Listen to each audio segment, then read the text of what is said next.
Mercedes-Benz completed a surprising 1-2 during a day of eventful practice in Bahrain. A lackluster FP2 session by Red Bull has excited fans as we head into qualifying tomorrow, and I want to give you my opinion of the pecking order we will see for Friday's qualifying and Saturday's race.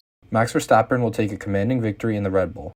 While the car may not be as dominant as its predecessor, the nearly unchallenged RB19, this year's Red Bull car is clearly the class of the field, and in the hands of Max Verstappen, I see no reason why the energy drink company's car will not be first across the checkered flag, so long as there is no reliability issues with the car. While the Milton Keynes-based team had a lackluster FP2, it is likely that they were not showing their full hand. Fernando Alonso. On the last day of testing, Fernando's long-run pace looked extremely competitive, matching the Ferraris. Whether you put that up to the pace of the Aston Martin or the magic of Fernando Alonso, I predict that he will be on the podium in Bahrain, repeating his efforts from last season. Finishing behind the Mercs in FP2 and the quickest of the medium runners in the morning session, Fernando looks like he's flying.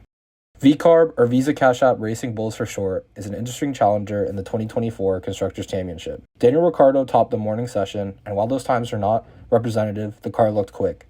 Adopting elements from the Red Bull front and rear into an evolution of their previously racey challenger from the end of 2023 should in theory make the Toro Rosso livery-themed car a contender in F1's ever-going midfield. This will come to the dismay of many team managers, especially if the likes of Daniel Ricciardo is having on-track battles with a certain papaya-colored Mercedes customer team. Checo Perez form.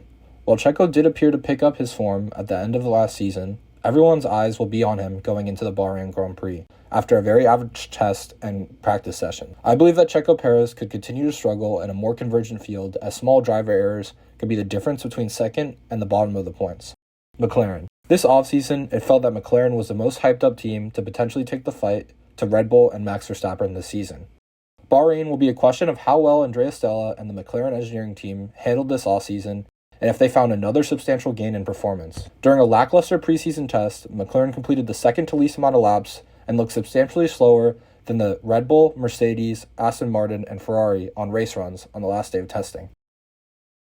My podium prediction. While I already stated that Max will take a commanding victory, I believe that it will be Fernando Alonso to take second in the race, followed closely by Ferrari driver Carlos Sainz, who's looking to put in results to advertise them in the upcoming chaotic 2024 drivers market.